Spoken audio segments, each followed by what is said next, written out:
নওগাঁর মাঠ জুড়ে ফসলের সমারোহ কেবল চোখ জুড়ানো দৃশ্যরই সৃষ্টি করে না, জানান দেয় এর নেপথ্যে কারিগরদের শ্রম, ঘাম, আন্তরিকতা এবং সম্মিলিত প্রচেষ্টার বার্তাও।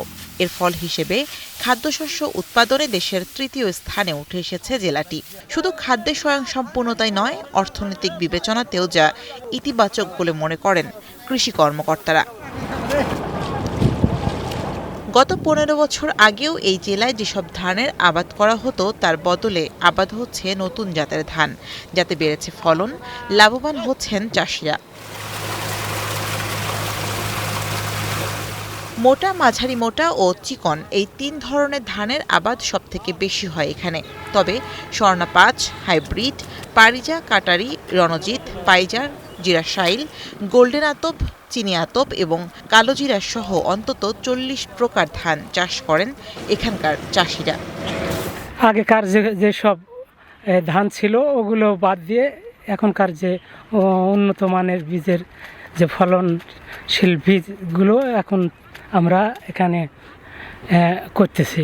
ধান যেটা আসলে আগে ১২ মণ ১৪ মণ হারে হচ্ছে, সেই ধানটা এখন বর্তমান বাদ দিয়ে এখন নতুন হারে ধান ২২ মণ ২৫ মণ হচ্ছে, সেটাই আমরা এখন লাগাচ্ছি। আমরা নিজে কৃষি উৎপাদন করি এবং কৃষি যে ধান উৎপন্ন করি সেই ধান থেকে আমরা নিজে খাই এবং অন্যের জন্য উৎপাদন করে থাকি। কৃষকের পরিশ্রমে উৎপাদিত এই ধান ৩ হাত ঘুরে চলে যায় চাল কলে। এরপর ধান থেকে চাল উৎপাদন করে মোকাম ও ক্ষুদ্র ব্যবসায়ীদের হাত ধরে পৌঁছে যায় ভোক্তাদের কাছে। এই প্রক্রিয়ায় জড়িত আছেন স্থানীয় কৃষক, পাইকার, পরিবহন শ্রমিক এবং ব্যবসায়ী সহ লক্ষাধিক মানুষ।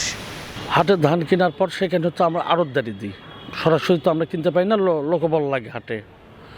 সেই তাদের একটা কমিশন দিয়ে আমরা হচ্ছে ক্যারিং করে হচ্ছে মিলে নিয়ে আসি, সেখানে একটা খরচ আছে। তারপর হচ্ছে চাউল উৎপাদনের পর চাউল প্যাকেটজাত করে আমরা হচ্ছে বিক্রয় করে থাকি। ৪টা ধাপে ধানটা চালে রূপান্তরিত হয়ে মোকামের পথে রওনা দেয়।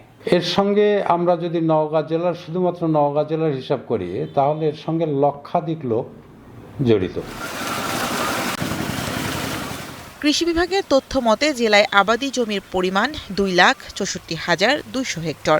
এর মধ্যে প্রায় ১,৯৬,০০০ হেক্টর জমিতে হয় ধানের আবাদ। ৩ মৌসুমে বোরো, আউশ ও আমন ধানের আবাদ হয়।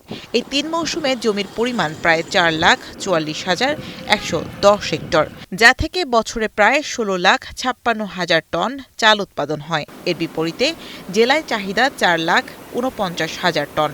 বাকি ১০,৭০,০০০ টন সরবরাহ করা হয় বিভিন্ন জেলায়, যার বাজার মূল্য প্রায় ৫,৩৫০ কোটি টাকা। নওগাঁ জেলার চাল ইতিমধ্যেই সারা বাংলাদেশে একটা ব্র্যান্ড হিসেবে পরিচিতি লাভ করেছে। তা আগামীতে আমাদের এই উৎপাদনের ধারা অব্যাহত থাকবে। এ লক্ষ্যে কৃষি সম্প্রসারণ অধিদপ্তর কৃষকের সাথে আছি এবং কৃষকের পাশে থেকে ধান চাষে প্রয়োজনীয় কারিগরি পরামর্শ দিয়ে আসছি। জেলায় বছরে মোট ধান উৎপাদন হয় ২৯%। চাহিদা মেটাতে পঞ্চগড়, ঠাকুরগাঁও, গাইবান্ধা, নেত্রকোনা ও ময়মনসিংহ জেলা থেকে সরবরাহ করা হয় বাকি ধান। মূলত সরকারি গোদামে দেওয়ার জন্য মিল মালিকরাই এ ধরনের ধান চাল সংগ্রহ করে থাকেন। এখন নওগাঁ। ওয়ালটন ফ্রিজ কিনে অনেকের মতো আপনিও হয়ে যেতে পারেন মিলেনিয়াল। সেরা পণ্যের সেরা অফার।